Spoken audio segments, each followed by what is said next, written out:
some degree, I would agree with that. Though I think that today we would want to not make a hard and fast distinction between city and country for the simple reason that people were migrating, especially the urban poor were migrating from city into country, which means that yes, there is an urban spread of Christ religion. I would also query the whole notion of Christianity.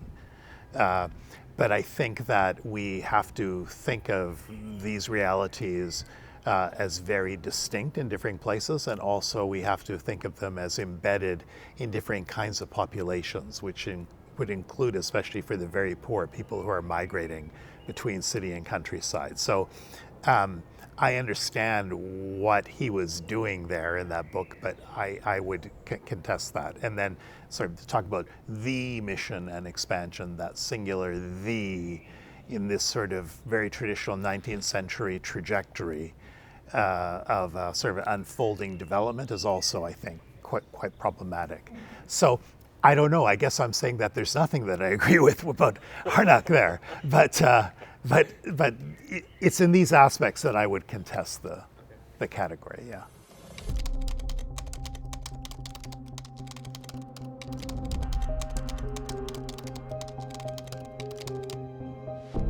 Here, the association evidence, I think, is very helpful because we have good evidence of associations, collegia, that are made up of mixed demographies of people, men, women, slave, free, poor, and then people of some further means. So if we're thinking about an urban population or urban rural populations where people are living at levels of subsistence, or maybe using Scheidel and Friesen's poverty index, maybe 3 to 4 levels on average above subsistence. That means that people are very, very poor. And what that means then is that people need to find ways of cooperation with each other. Associations were one way to do that, but religion was another way. And I think that Christ religion, because of its emphasis on, say, these narratives in the Gospels about caring for the poor, the parable of the sheep and the goats, for example, in Matthew 25, these, or the parable of the great banquet in Luke's Gospel, these kinds of stories become incentives for crossing over these economic boundaries and then creating forms of urban cooperation. And I think that for subsistence level urban dwellers, these kinds of traditions would have been very attractive, but also they would have been instruments for encouraging people to sort of gather, pool resources, and so on. Paul, moving out of the Gospels and into Paul, if you think about the Jerusalem collection, for example, he's talking about the Macedonians who are, from their poverty, are collecting funds for the poor in Jerusalem, right? Then you have sort of networks of affiliation of impoverished groups. And I think that in a society where there's no safety nets, where there are no social safety nets, and where there's a lot of malnutrition, there's a lot of illness in these urban centers, that these become occasions for new forms of social experimentation, new forms of gathering together and economic support. So that's one of the reasons why I think this.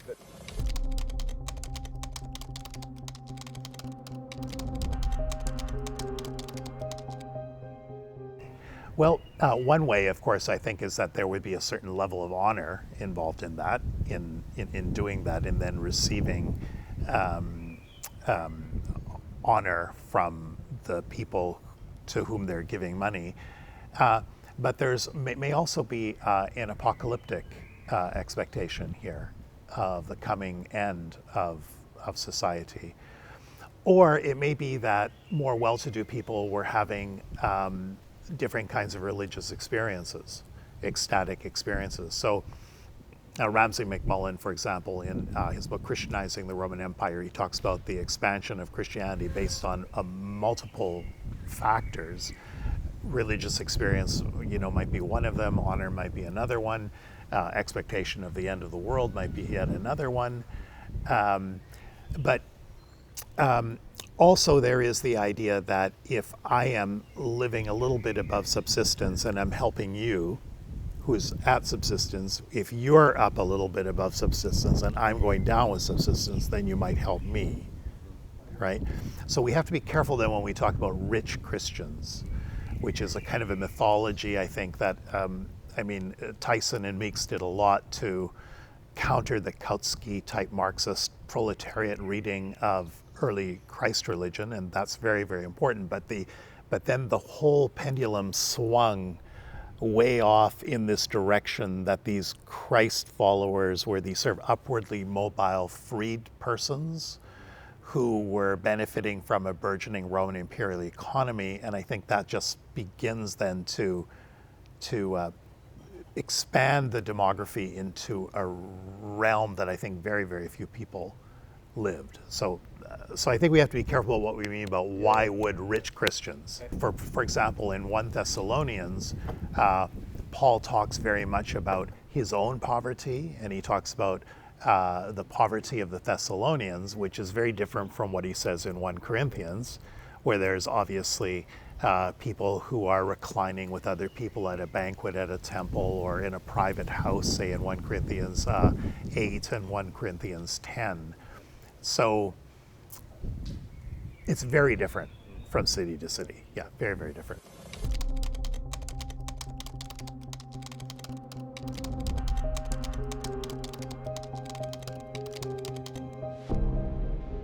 It's very difficult for those of us who are living in the first world to imagine the levels of urban density that we're talking about. People who live in Calcutta, probably in a slum, have a much better sense of what kind of urban density and what level of poverty that we're talking about.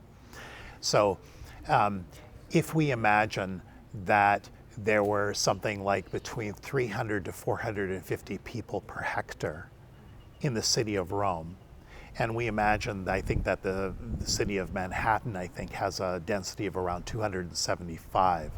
A colleague today earlier was talking about The Hague, which he feels is already extremely crowded, the most densely populated city in Europe. It turns out it's 54 people per hectare. So imagine 54 people per hectare versus even 200 on a modest, and then the upper limit would be more like 450 people per hectare. So you're talking about highly cramped urban settings. And in highly cramped urban settings, then you're talking about people who cannot easily move. I often think of people who have been to Turkey who have tried, say, to walk through the souk in Istanbul. You try to get somewhere fast across the souk in Istanbul. It takes you a long time. Or on the Via Dolorosa, I don't know, maybe in Jerusalem. Try to move quickly through there. You just can't move quickly through there, right? So what that means then is if you're living at a subsistence economy or only a few levels above subsistence, and your caloric intake is already very low, that means that you are spending most of your time working and you don't have a lot of time to be moving far away, right? So this means then that people are kind of huddled together in the same quarters, right? And people then know each other within the same quarters, right? And that's then how population density is very, very important for understanding how a new religious movement like Christ religion might have taken root in a particular neighborhood and then developed there.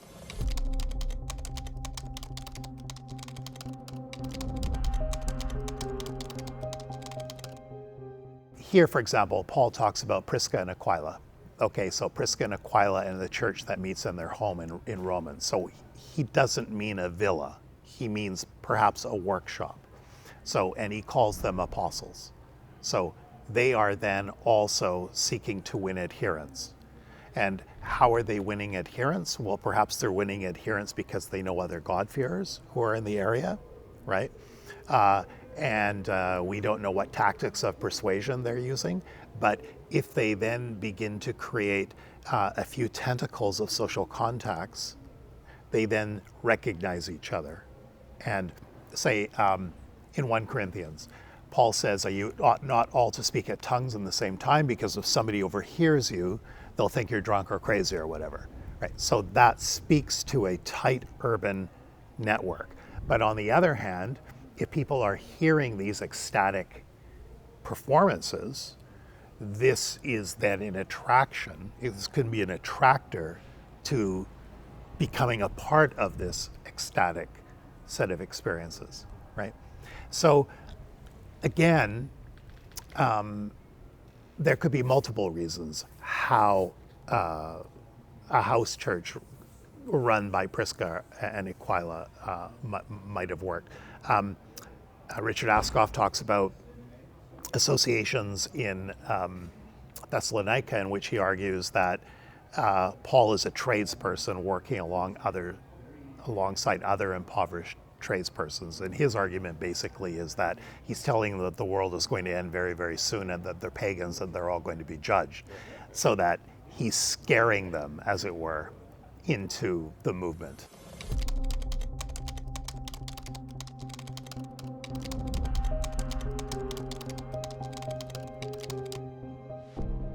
Religion in antiquity would not mean a set of beliefs, the way that we in the 21st century talk about belief. I think basically there's been a lot of pushback on the use of the word religion. Brent Nongre, for example, argues against this term, and you know that's why I'm asking. Yeah, why yeah, are you constantly using the term? Absolutely. Well, but what I mean is it's a shorthand. It's a shorthand for a set of practices and cultic celebrations that are wedded with a certain set of expectations. So that's what I mean by religion. I don't mean like a creed or signing a piece of paper at the bottom or something like that. So I actually, the better language for me is being a Christ follower or Christ belief perhaps, but Christ religion is a term that I use because I don't like to use the word Christianity. So Christianity as a religion, I want to distinguish Christ religion. So we might call it a Christ group. I mean, that might be a better way of talking about this, as Christ groups.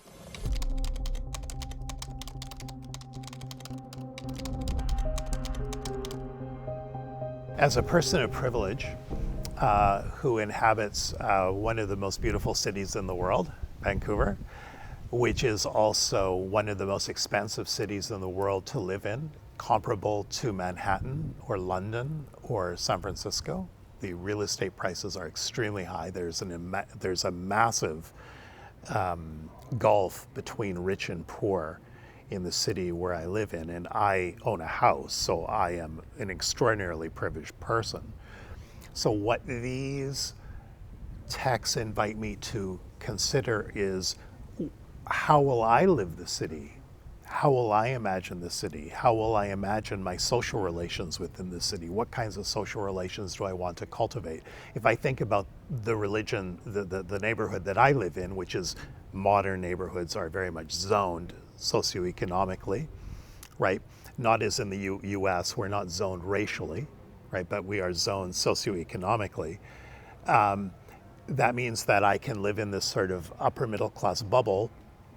And what these texts invite me to do is they invite me to break out of my bubble and to consider, as it were, we might think of the global neighborhood, right? The global neighborhood means that I need to imagine a world in which there's a crossing over of these gaps and try to find a means of forms of practicing of social solidarity.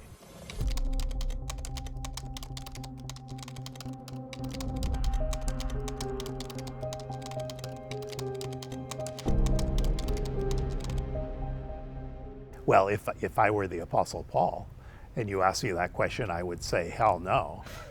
There's absolutely no way you're going to go off to worship ISIS and worship Christ. That's my whole point, right?